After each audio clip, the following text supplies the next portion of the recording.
So we open with Leah saying, I'm not dealing with this. I'm not going with Heather.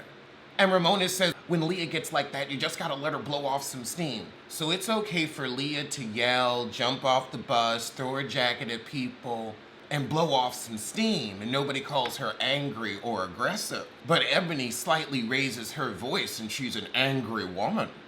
So Luann gets Leah to go. She's like, what if you take a vow of silence? That's a good idea. Let's do that again. And they get the heifer in the car. So now we're on our way to the club, and Leah says to Heather, I just want to know what you said about me. So Ebony says, well, hold on, let me take some responsibility. Did you say it was irresponsible? And Heather said, no, I didn't say it was irresponsible.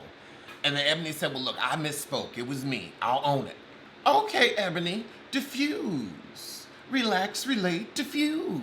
Leah apologizes to Heather for losing it. We get to the little party and Ramona's like, well, I want to show my cleavage. Don't put the sash over me. I want to show my cleavage. Now, you the one who don't want to talk about a hoo-hoo and a ha-ha, but you want your titties out there. Okay, heifer. Oh, we gonna have talents? I guess we know Luann's going to give us a cabaret caterwaul. Oh, she's not gonna sing? She's gonna twirl a baton. You're not Suzanne Sugarbaker, and this is not the night that the lights went out in Georgia. Ramona's exercising? Child production slipped up on this one. I like the announcer though. Ramona, those are not push-ups. You're not even breaking the plane. Your back is not straight. Leah did those hackneyed hula hoops and that tired cheer from Heather. Ooh, you could have kept it.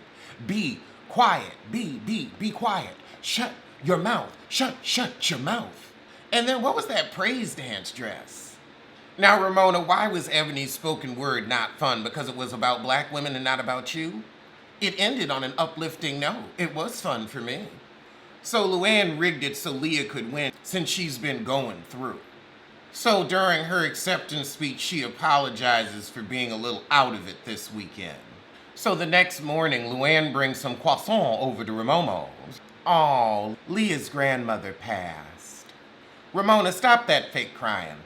You sad, but you ain't that sad, heifer. But at breakfast, Ebony tells the girls she might have a half-sister. So Heather takes this as an opportunity to say, you know what? I made a mistake when I called you articulate yesterday. I meant to say eloquent. I guess production clued her in. Oh my goodness, Dustin Ross is here. I didn't know he did a show with Ebony. Oh, Lord. Ramona's going into real estate? I mean, she does know people, but she's so irritating, and Bethany already did it. Meanwhile, across town, Sonia, Ebony, and Leah go boxing. I love how their boxing coach is low-key their life coach. So Ebony and Leah are gonna try to give Sonia a shot of self-confidence since the girls are always beating up on her. Oh, now we voting. Getting ready for Ebony's election watch party. Although we didn't know the votes for like a week. Oh, and Leah's sister shows up because you know Leah's been trying to shoehorn her in. Of course, Ramona didn't show up. And then she said her fear was looting. Like you and your people have looted ours for years. That kind of looting? Afraid Black Wall Street's coming to your street? Oh, get that dog off the table near the food. I love Pete, but Pete did not get on the table with the food. While everybody together, Ebony invites the girls up for a night in Harlem. Ah, and here comes Sonia. She looks nice, but she's on the dolls. Ebony said, oh, I only serve Petrosian beluga. You're expecting Ostrova. Leah's dog got up and started eating the food. And then Sonia ran to pick up the plate to eat after the dog. That's just nasty. Oh, Sonia, that ponytail in the confessional looked cute. And you told the truth about Ramomo. She don't want to be at a political event because she'll have to own up to her views. Leah's sister says Ramona's a total hypocrite. Sonia says I agree, and she's also the queen of manipulele, which is why she posted Ebony's picture. Oh, Sonia said I don't like wearing causes as a handbag. Basically, they saying she posted a picture with you to be like, oh, look, I'm cool.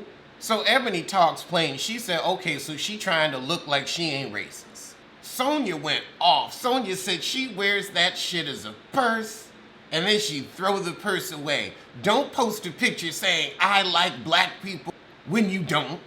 We've got peak drunk Sonia. Child, the friend was like, I'm gonna go over here. I didn't sign up for all this. Sonia run over to her, no, Ramona has manipulated me for years. And she has. And that's why Leah and Ebony have tried to take you under their wing. So Leanne's gotta go because then she gets to itching for the bottle. So after Leah's untrained dog bites her new nose, she's like, okay, let me go on home. And that was the shit. All right, well, I'm gonna see you soon for something. So let's talk about In the Heights. It didn't make much sense. So you start off, I forget the main character's name, but you know what he looked like. And he talking to some kids in the Dominican Republic. He done set up a bodega out there and he telling the kids the story of New York City and how the streets make music. The streets are loud and noisy. It is not the music of the city. You done heard them fire trucks going by, loud ass garbage trucks, people going humana, humana, humana. No, it's not that musical. The screech of the subway can kind of be nice on a good summer day when there's a breeze in the station. I'ma give you that. If you're in a good mood, Showtime ain't that bad. I'll give you that. But just opening your window and listening to the noise, nah. Then we get our second lead, the heifer who done made it out, and that's her plot line. She done got into Stanford, but she feels like she done abandoned her people, and her daddy going broke trying to afford this college for her. He ends up selling his restaurant so that she can pay for her school. She don't want to go back, but then she decided to go back when she find out the kid that works at the bodega with the main character is a dreamer, and so he can't go to college unless he gets his citizenship. So then there's, of course, the lottery, and we doing $96,000. They have a cute little $96,000 song and dance routine. That's when they in the pool. Now, that pool, I think, is the Highbridge pool in the Bronx, because I swear that's the Highbridge Tower that was overlooking it. I will say it did somewhat look like the city I lived in, because I lived and did real estate in that area. So we want to know who's won the lottery. Somebody at his bodega won the lottery, but nobody knows who it is. Enter the neighborhood grandmama. Now she gonna move to the DR with him, but she don't have no family in the neighborhood no more, and she's been taking care of the kids forever, and now she want a break. And the main character is like her family. Then we go to the salon. The salon has to move to Grand Com because they were raising the rents and trying to gentrify the area, although it's the gentrification that never really came. We'll get into that in another video. So we got a cute little gossip session at the hair salon where we find out the girl that the main character is in love with. She works at the salon and she wants to be a designer and move downtown. So she finally asks him out on a date. They go to a party. She dances with the other guys. He drinking. Like, they keep kind of missing each other. And then there's a blackout. She gets mad that he wasn't paying her attention. So she walk off. He's like, well, I'm going to the DR anyway. So he walk off. The neighborhood grandmama throws a welcome home party for the daughter who went to Stanford.